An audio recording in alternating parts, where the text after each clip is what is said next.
Greetings and welcome to God Save the King. I am your host, Tim Kies. Thank you for listening to God Save the King on the Truth Be Told radio network, where you can hear my show every Friday night at 10 p.m. Eastern Time. Boy, I'm really excited about tonight's show. We get to take up where we left off last week. Last week, we talked about Nazareth, the town that got lost, the village that got lost, because unbeknownst to a lot of your Sunday go-to-meeting, Sunday morning, Christians, they are not aware of the fact that there is a pretty high-profile debate in the academic circle with regard to whether or not the village of Nazareth actually existed at the time of Jesus's ministry. And then, of course, for our purposes here on God Save the King, that means at the time of Jesus's birth as well. Okay. Now we're going to talk more about that debate here in just a second, but let's take care of a little bit of business before we jump into tonight's topic. As always, TBTRN. There are Truth Be Told Radio Network. There are a variety of ways that you can listen to not only my show, but all of the great shows that are on the Truth Be Told Radio Network. You can, of course, go to the Truth Be Told Radio Network website, which is www.truthbetoldnetwork.org, and simply click on the big listen button.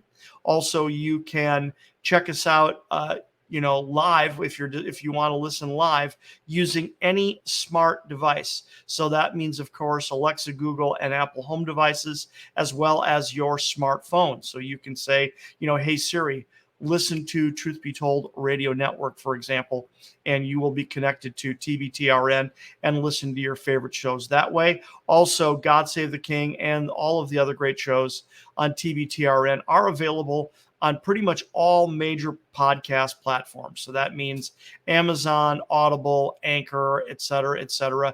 Go to your favorite platform, and chances are we are there. So you can download our shows or listen to them rather, possibly download them depending upon the exact platform, and listen to our shows that way. And finally, of course, the Truth Be Told Radio Network is sponsored by Greska's Carbon 60. Now, Greska's Carbon 60 is a dietary supplement designed to balance your pH and detoxify the body at the cellular and mitochondrial levels. So if you're interested in that, please check them out at c-60.com.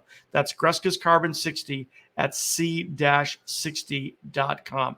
So like I said, I'm actually pretty excited about tonight's show because we are going to take up where we left off last week. Last week, we started talking about this, like I said, this high-profile debate about the village of Nazareth. And as I just said, and repeating myself, the fact that for most of your kind of average church-going Christians, they're probably not aware of this debate.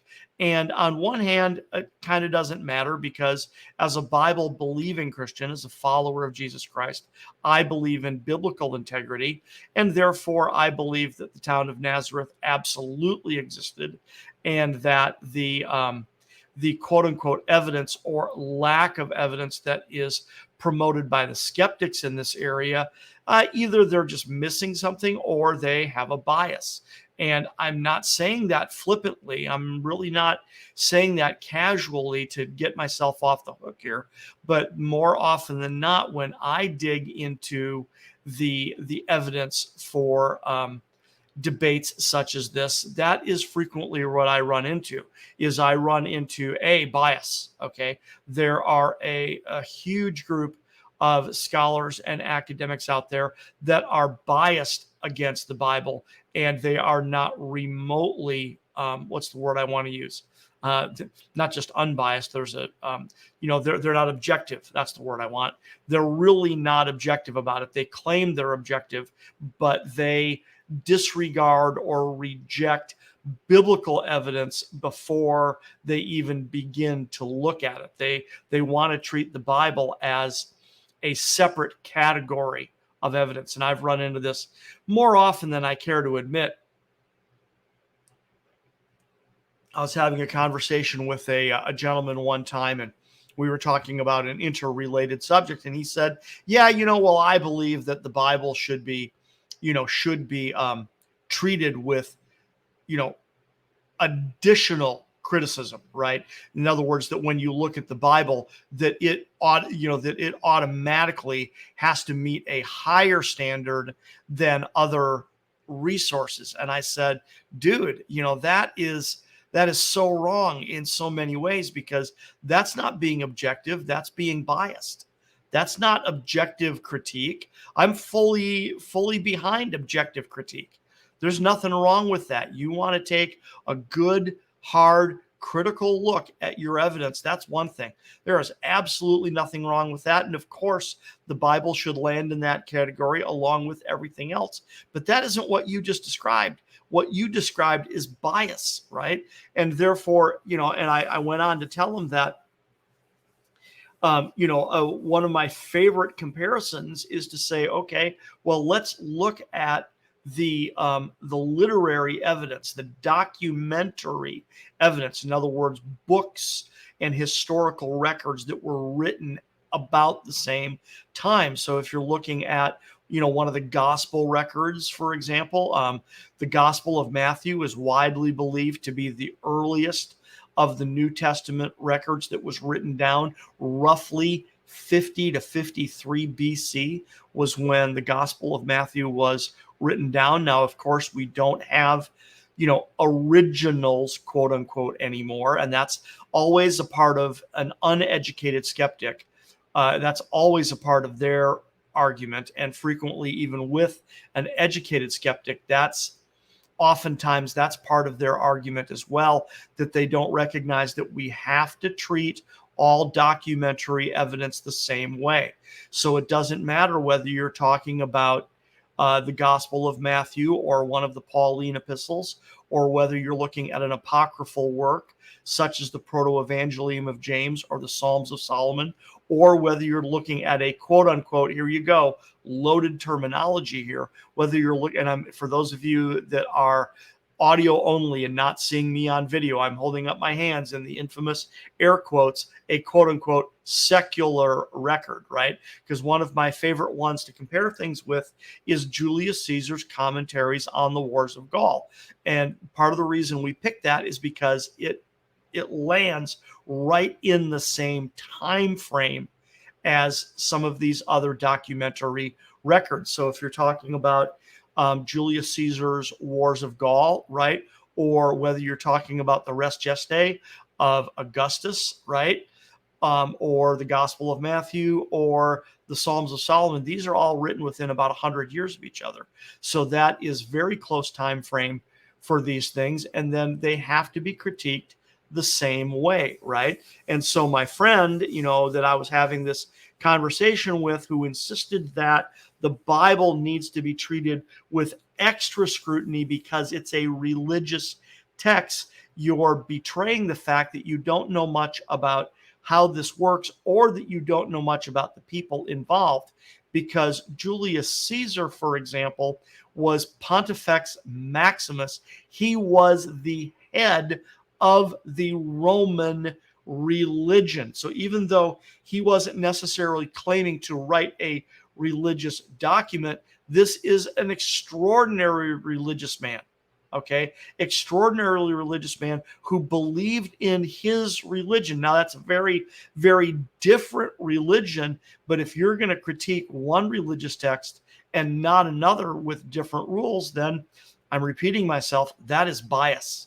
That is not objective criticism. That is bias, right? So last week, I don't want to review everything that we did last week, but we talked extensively about the intertestamental period, because the intertestamental period is also known as the so-called silent years, because you don't have a book in the canonical Bible that occupies the space between roughly 400 BC and the turn of the century / turn of the millennium. Or I should say, you don't have a Bible book that was supposedly written at that time. You do have books of the Bible, however, that speak about that period of time. In particular, the book of Daniel speaks prophetically about the intertestamental period.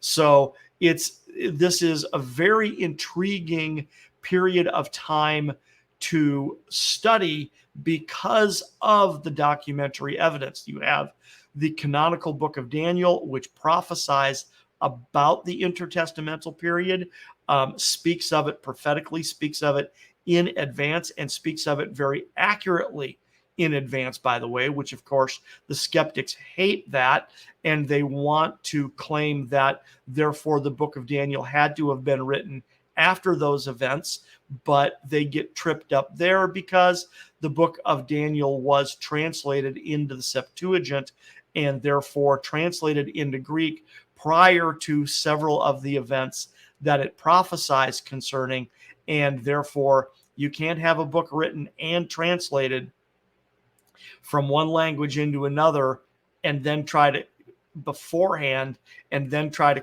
it's just at your arguments start fall apart really quickly. But then also, like I said, you've got apocryphal works like crazy that were written throughout this time, and then you've got, of course, and these are apocryphal, so to speak. You've got the books of Maccabees and then the writings of Josephus that were written roughly in this same period of time. Josephus, of course, came after the intertestamental period was over. He wrote in the late 1st century AD, but he wrote concerning about the intertestamental period.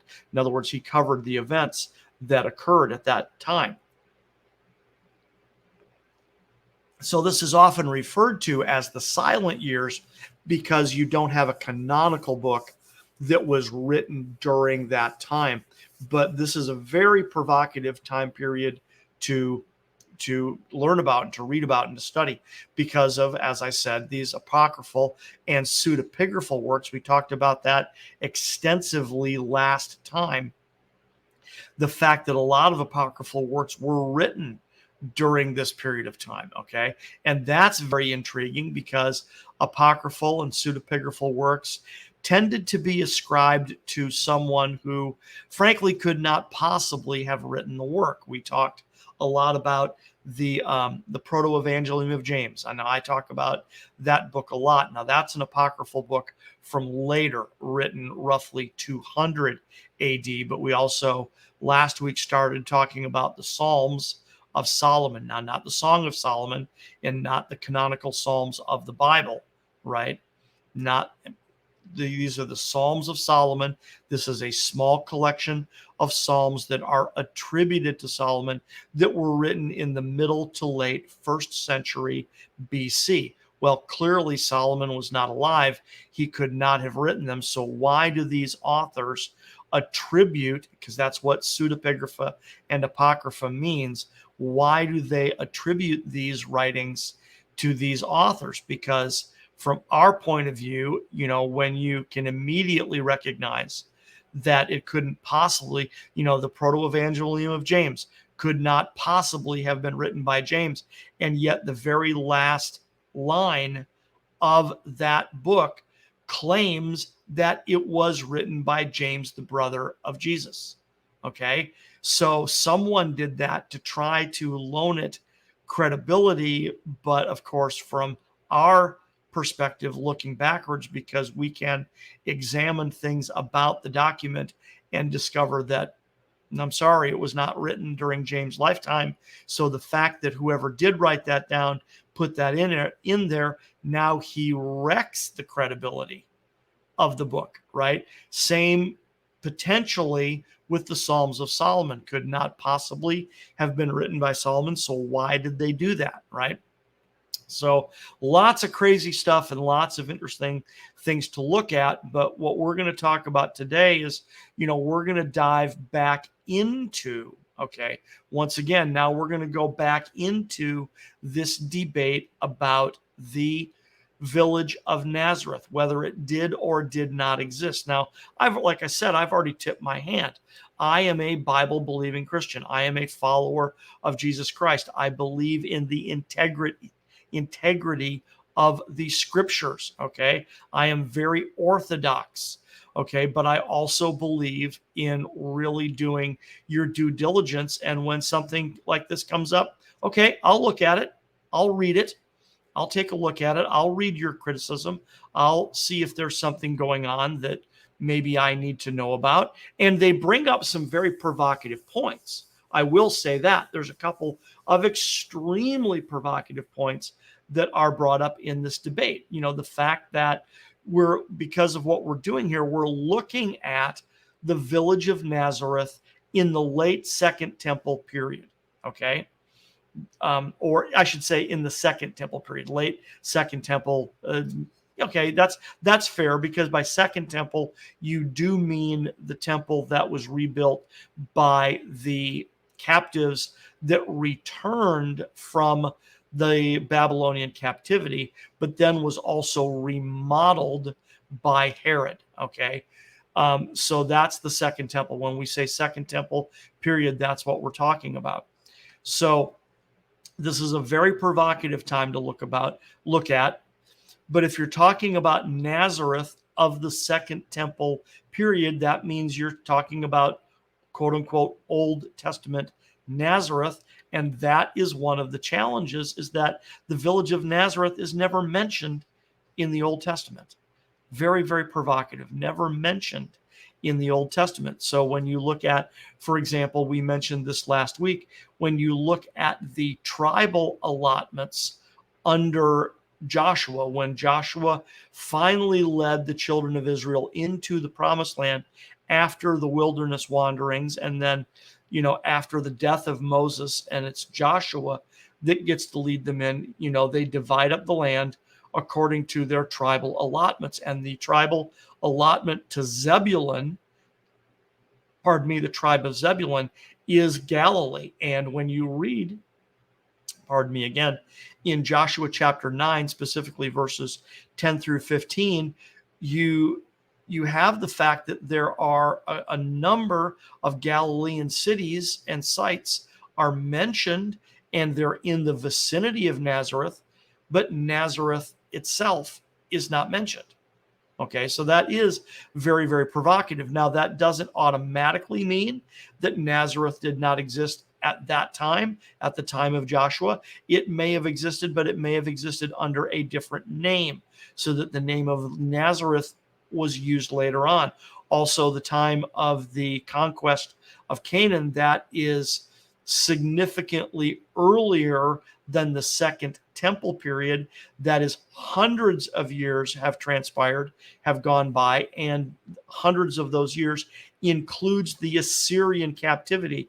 And the Assyrian captivity radically depopulated the northern kingdom. So Galilee was significantly uninhabited for quite a long time. So that could contribute to it as well, because if you had a village that did exist earlier under a different name, and it was particularly tiny village, because Nazareth at the time of the birth of Christ was very, very small regardless, right? It was very, very small at that time. I think the estimate is that you're looking at a town that was, I think like less than 100 acres, something like that. So that's not very, very, very big. 100 acres. I'm grotesquely exaggerating. 10 acres. I checked my notes here. Nazareth was a small village, likely between 200 and 400 inhabitants, and no more than about 10 acres. Now, that's for the village itself, not the surrounding area and the surrounding farms, okay? But the village itself, no more than about 10 acres. But that's tiny. That's just tiny, tiny, tiny, tiny. I had the opportunity many years ago, when I lived in Virginia. I rented a small farm, and the farm I lived on was 3 acres. Okay. So that's my house on 3 acres of land. All right. That's only 1/3 the size of the entire village of Nazareth. So that's really small. So if it did exist, like I said, if it did exist prior to the Second Temple period and was that small, that is more than small enough to kind of get bypassed for several hundred years during the Assyrian captivity, that it was completely uninhabited and ignored, and just no one was aware of it, right? And so that's entirely possible. It's only one explanation. Now, another explanation, however, and really this is kind of tipping my hand here and getting right to the punchline, is that what if Nazareth, as we know it, the biblical Nazareth, the Nazareth of Jesus's earthly ministry, right, but also the Nazareth of Jesus's birth, and therefore of Joseph and Mary's time, okay, what if that Nazareth did not come into existence until the intertestamental period, sometime during the Second Temple era, because that is what the archaeology has discovered. So there are archaeologists out there that are trying to claim that, well, they've never discovered it, et cetera, et cetera, et cetera. And that, frankly, is not true. The more modern archaeological discoveries, the more recent archaeological discoveries have discovered Nazareth, right? Okay. So, and archaeology, as I've mentioned before, it suffers, quote unquote, here's the air quotes again, right? It suffers from a common limitation. Archaeology has one very significant limitation, which is that the evidence that you are seeking has simply not been discovered yet. And that is a critical word, that you've got archaeological digs going on in and around Nazareth, and they've discovered this and they've discovered that, or maybe they haven't discovered this, or maybe they haven't discovered that. But oh, lo and behold, all of a sudden next week or next month or next year, they do discover it, right? I mean, I'm aware of a couple of other archaeological events that were very similar in nature. Now, it's been a minute since I've talked about these, and I don't have the notes in front of me, so I'm going to be speaking in generalities. But here's an example, right? I mentioned Julius Caesar earlier, and the fact that we talk about the book that he wrote, the commentaries on the wars, his wars in Gaul, right? And this is really insightful to help to talk about a book like this, because in the wars of Gaul, see, for one, so like I said, I had this debate with a man probably, at least 5 to 7 years ago now. Don't think it's quite as much as 10. No, that's too much. 5 to 7 years ago, had a debate with this gentleman. And this is the man who said that, the Bible needs to be scrutinized more harshly than other works. And I brought up, Julius Caesar's commentaries on Gaul. And I said, that's just not fair, because Julius Caesar was Pontifex Maximus. He was the head of the Roman religion. So are you trying to tell me that his religious influence didn't make it into his book, right? Even though it's not necessarily a religious book, it's not necessarily about how to worship according to the Roman religion. But are you trying to tell me that his religious proclivities didn't make it into that book? Also, it's widely recognized that this book was largely propaganda, that he was writing back to the people of Rome and telling them what they wanted to hear, okay?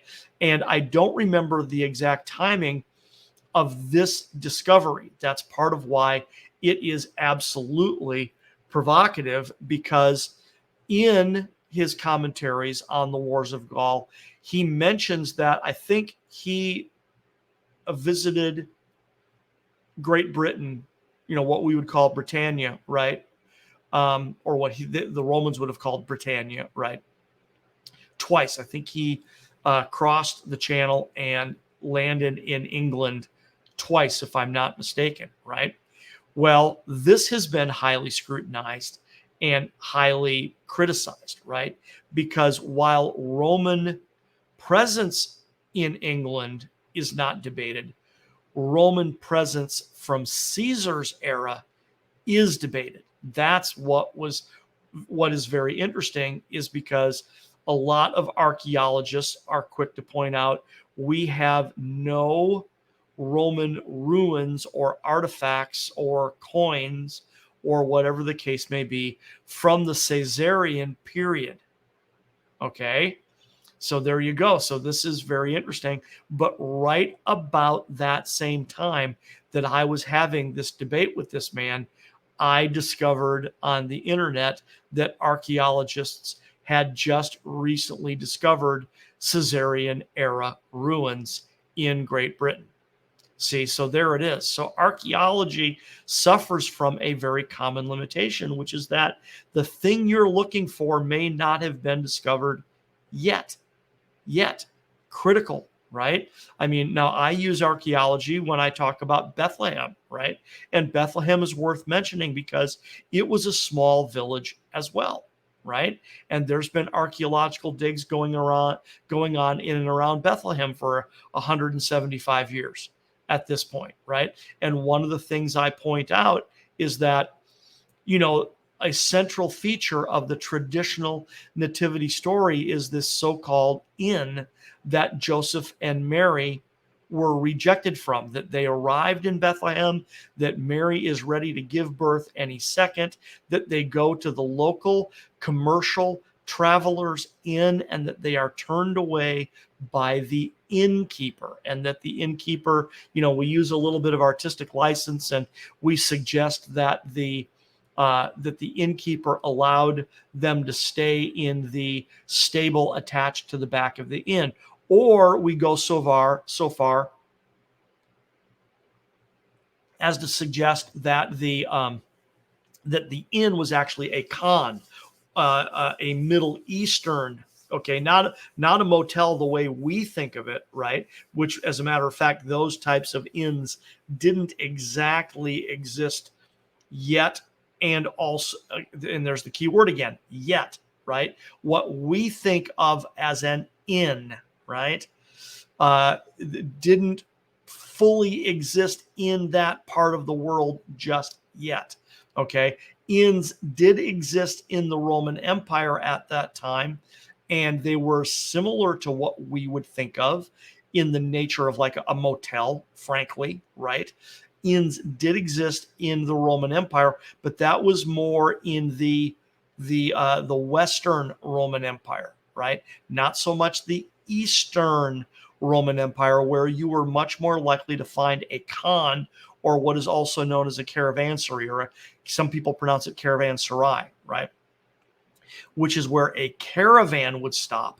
It would be a caravan stop, right?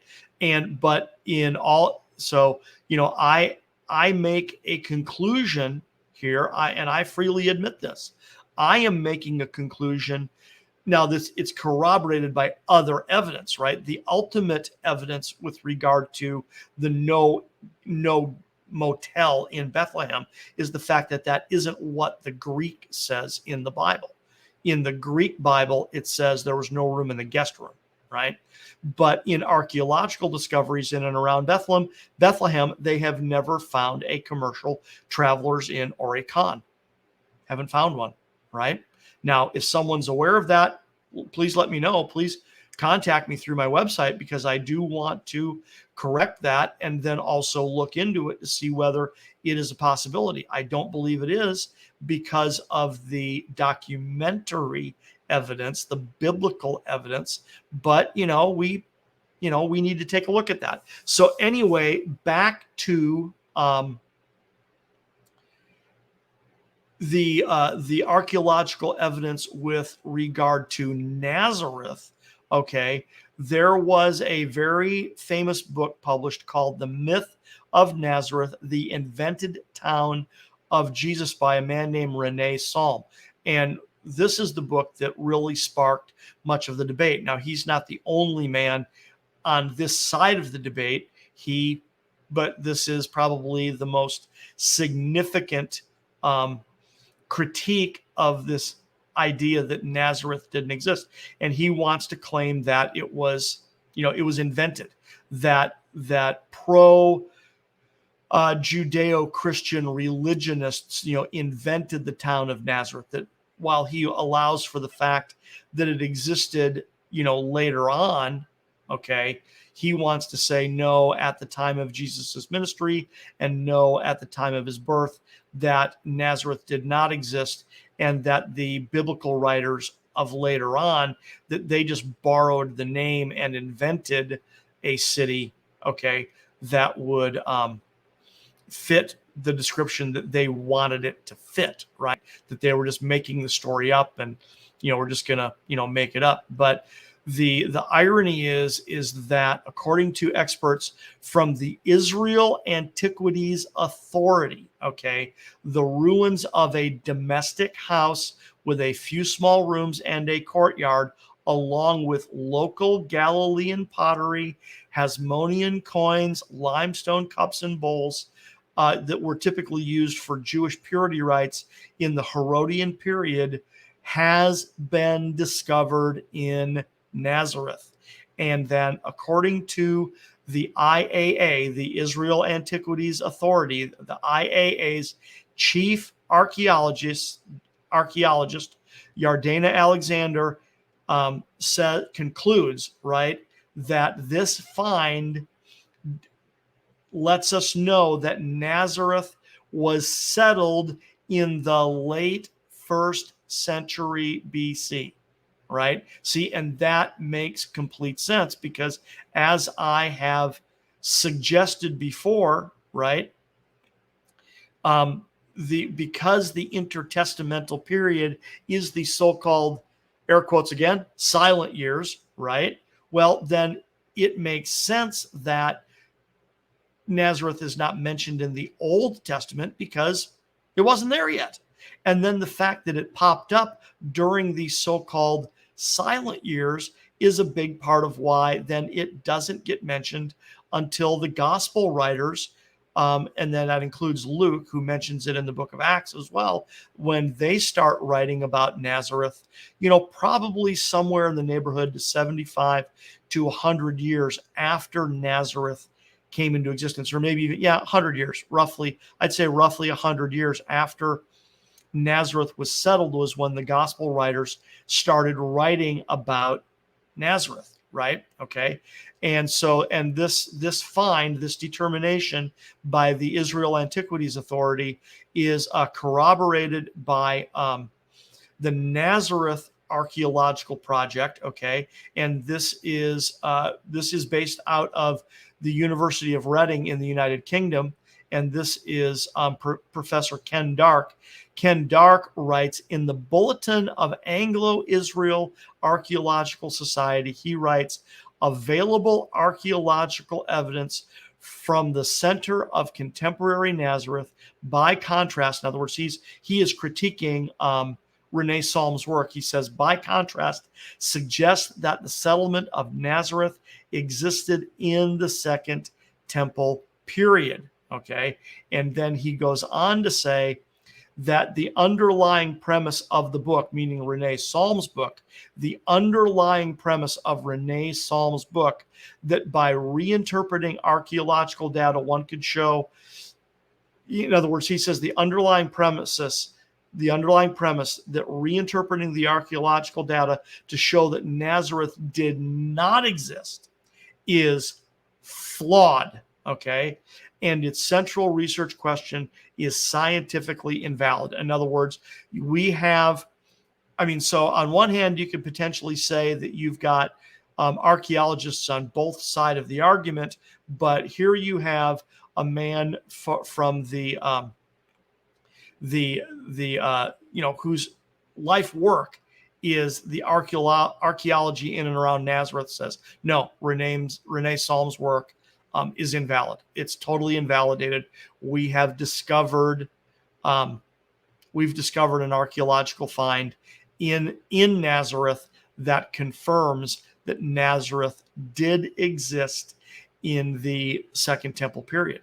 See, so that is extremely provocative to get that confirmed, because we are told in the Gospels that Joseph and Mary came from Nazareth. Now, I talked about this briefly last week, and I don't want to review all of it this week, but I do want to remind you of the fact that in the Proto-Evangelium of James, one of the things that the Proto-Evangelium of James talks about at length is Mary's upbringing. It's as much about Mary's childhood as it is about Jesus's childhood. As a matter of fact, it mentions Jesus's birth, but it really doesn't talk about his childhood at all. The Proto-Evangelium of James is really about Mary, almost more than it is about anything else. And this, frankly, that's part of the problem. Okay, because as I've said before, I do not give the Proto-Evangelium of James pretty much any credibility whatsoever, because there are geographical errors in it. Okay, the writer talks about the area in and around Jerusalem, and he's not exactly accurate, right? Now, I'm acknowledging the fact that not that far from Jerusalem is the wilderness of Judea, right? And not that far from Bethlehem is the wilderness of Judea, which is desolate, okay? But in and around Jerusalem itself and in and around Bethlehem itself would have been, relatively rich farmland, because that's what it would have been used for, right? You got a village, right? You got a village and you've got a city, and this was agricultural times. So the people had to have some crops. And also, if they because this is interesting, right? Let's say you live in now this is Bethlehem, not Nazareth, right? But let's say you live in and around Bethlehem, right? And you have crops, right? You raise, wheat or barley or something like that. But then you or your neighbor has sheep, right? Well, you can't let the sheep get into your crop, okay? Your crop is your money, right? So you can't let the sheep get into the crops, right? So shepherding involved moving the sheep around to find them vegetation that they could eat, but not letting them get into the crops, right? So that's very informative when we read about that the shepherds were with their flocks in open field. So by open field, it does not mean, okay, your crops, right?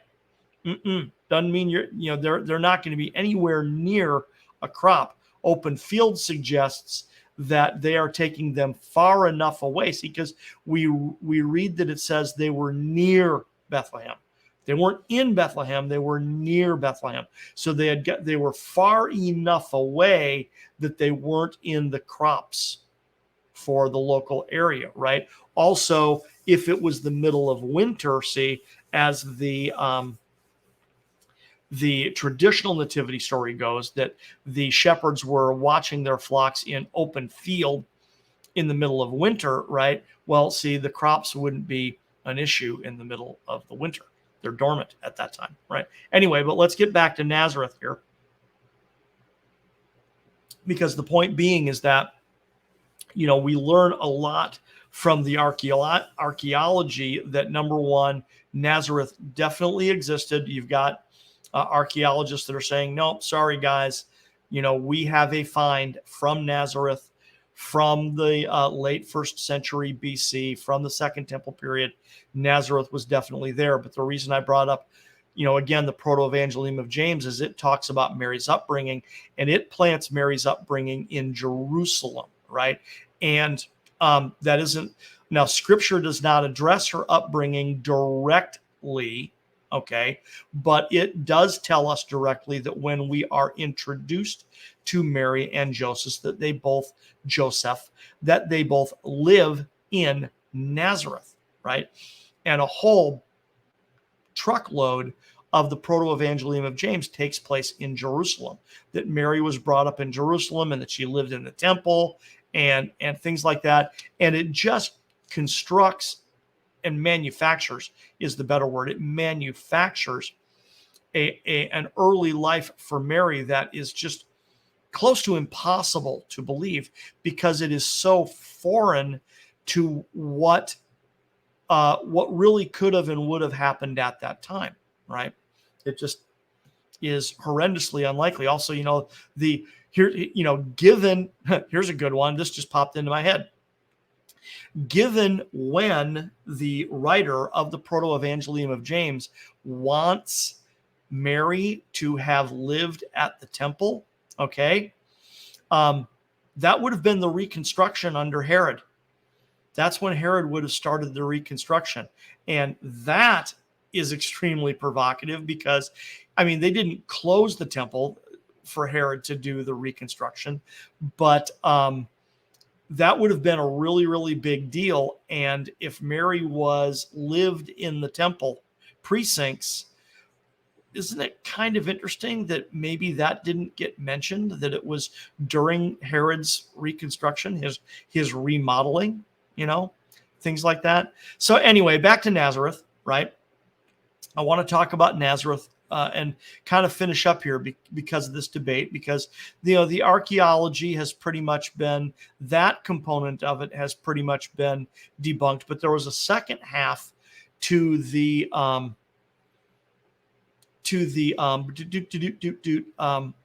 debate, okay, that is part of the argument here, is that the culture of Galilee at this time as well, because the prevailing argument for a lot of years, okay, was that Galilee was very, very strongly Hellenized, okay? Now, there may have been some periods of time when it was, but the question becomes, what was it like at the time of Joseph and Mary and Jesus? What was Galilee like? What was Nazareth and Galilee like? And once again, we have to take on one of my favorite authors to take on here, which is Emil Schur, right? See, now Emil Schur, he was a preeminent German theologian in the late 19th and earliest century. And he wrote a really significant set of books, volumes called The History of the Jewish People in the Age of Jesus Christ, right? And he messed everybody up with regard to the dating of when Jesus was born, because he's the one who reset the date of Herod's death as being in 4 BC instead of 1 BC, whereas pretty much up until Emil Schur, pretty much everybody said Jesus was born in 3 or 2 BC, and therefore Herod died in 1 BC. But then Emil Schur comes along and says, no, we were wrong. Herod died in 4 BC. And this was pretty universally accepted in Bible dictionaries and commentaries and atlases and stuff like that for 60 or 70 years after Emil Schur wrote the work, right? Well, now we have found, frankly, another problem, okay, which is that according to his influence, it was commonly held for the majority of the 20th century that Galilee of the Second Temple period was a kind of cultural melting pot, and therefore far less, here we go, air quotes again, far less Jewish than other areas of the Jewish state. And this has been largely been debunked. For one thing, he's missing the fact that Herod the Great was the governor of Galilee under Antipater, right? And we won't get into the whole timeline here. I'm actually working on a timeline to share with everybody, because the life of Herod really helps us put this whole thing in perspective. And remember that that's what the tongue-in-cheek reference to God Save the King is all about, right? That this is a pun based upon comparing Jesus of Nazareth, the King of Kings and Lord of Lords, he who was born King of the Jews, the rightful king of Judea, comparing him to the Roman appointed client king of Judea, which was Herod the Great. And and that's why we get this tongue-in-cheek reference to quote unquote God save the king, because which king am I talking about? Am I talking about Jesus, or am I talking about Herod? Because Herod undoubtedly would have had yes men surrounding his throne saying, "Oh, great king, live forever." And also at his coronation, it's highly probable that at his coronation that the entire audience was required to shout, "God save the king, God save the king, God save the king," right? Um, and we know about Herod in the fact that he tried to um, oh, rats, I just lost my train of thought. I can't believe I'm doing this on the air.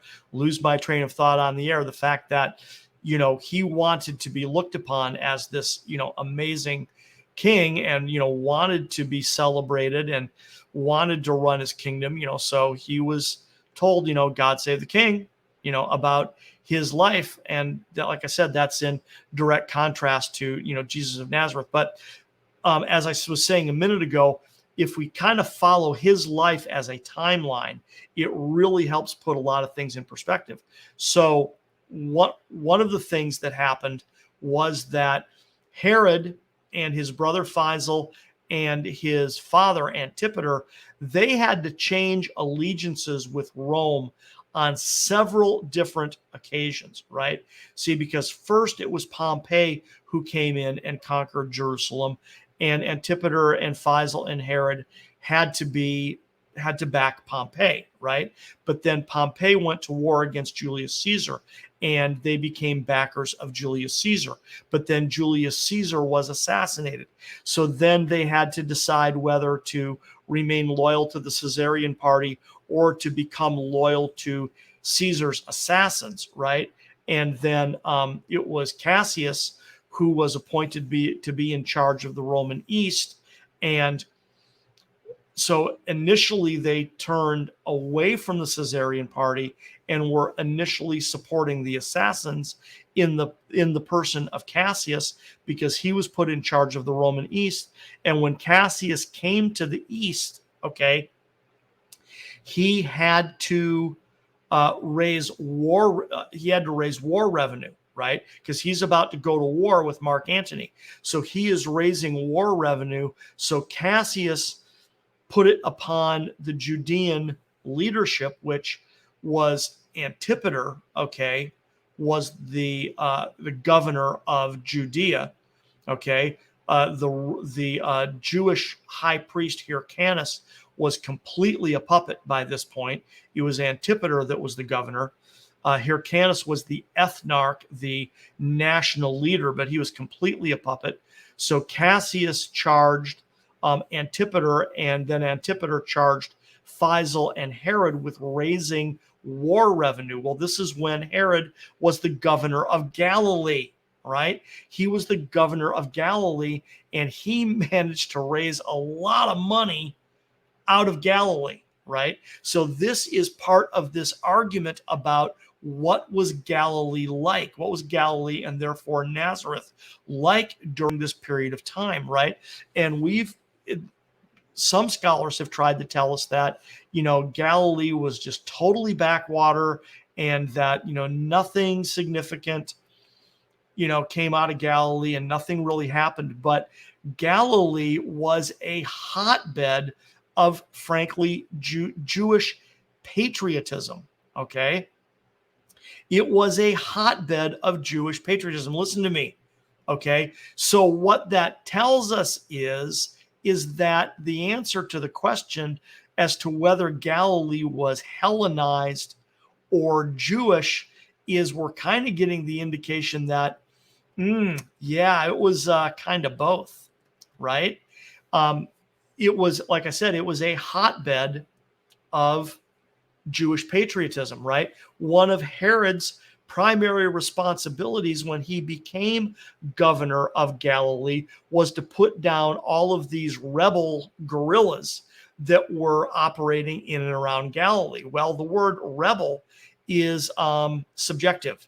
What do you mean by a rebel, right? I mean, look at any revolution in the history of the world.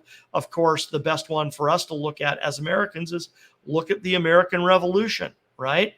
Are you a British loyalist or are you an American seeking independence? Because if you're an American seeking independence, that made you a rebel. Okay. Well, if you were a Jewish patriot living in Galilee under the governorship of Herod the Great, then Herod would call you a rebel. You weren't a patriot, you were a rebel because Herod was definitely Romanizing and Hellenizing Galilee because that's what he believed was the right thing to do. So that was one of his jobs, was to quote unquote put down these rebels. So that tells us that, yeah, the influence of Herod was to try to Hellenize the area, but that this was a hotbed of rebel activities and activity, and that this were these Jewish patriots, right? Because when and interrelated is this whole war revenue thing for Cassius, that when Cassius demanded war revenue, Herod managed to squeeze about 100 talents of silver out of the population of Galilee. That's a lot of money. That is, in today's revenue, that is millions of dollars, right? So it's very interesting to look at the fact that this whole debate about whether Nazareth existed, what was Galilee like, because there's a lot of people that want to use this to claim that Galilee was highly Hellenized and that therefore Jesus was highly Hellenized because he was raised in a Hellenized Galilee, right? But more recent research has discovered that no, that's not really true. Galilee was a hotbed of Jewish patriotism, and that Joseph and Mary, because they were of the house of David, right? That is a patriotic label. That's not a Hellenized label at all. Sorry. Okay. You don't get to claim that Joseph and Mary were Hellenized. They were of the Davidic line and they were faithful to the law of Moses, and they would have raised their son that way. And frankly, it's extraordinarily hard to believe that Jesus would be the Messiah of Israel and be Hellenized. Now, that doesn't mean he wasn't exposed to it. It's pretty much a guarantee that he was exposed to Hellenization, especially by the time of his adult ministry, because by then Galilee was being administrated by Herod's sons, by Herod's children, okay? Particularly Philip, right, had the north up there, right? Caesarea Philippi, okay, was built by Herod's son Philip and then dedicated to Caesar, so that he clearly had Hellenistic tendencies, and that is that's in Galilee, right? So, but the notion that Jesus grew up in this highly Hellenized, cosmopolitan Galilee has largely been debunked.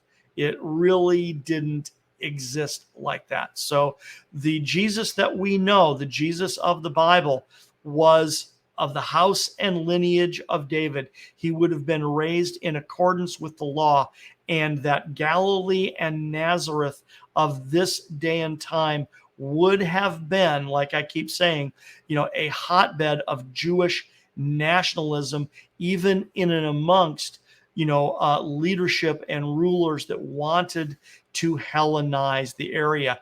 And this makes a very provocative study comparing Jesus and Herod, which we will do more at other times, because it's again, the skeptics, they want to make Herod out to be almost heroic in a way, and there are parts of his life that kind of are, after a fashion. They almost are heroic in a way, but at the same time, the more I learn about Herod, the more he starts to become, frankly, a model of the lawless one. if you know who I mean. So anyway, we're going to wrap up there. I really want to thank you for joining me on today's show. My name is Tim Kies. I am the host of God Save the King. You can listen to God Save the King every Friday night at 10 p.m. Eastern Time. That's from 10 to 11. That's an hour long. From 10 p.m. Eastern Time on the Truth Be Told Radio Network. God Save the King.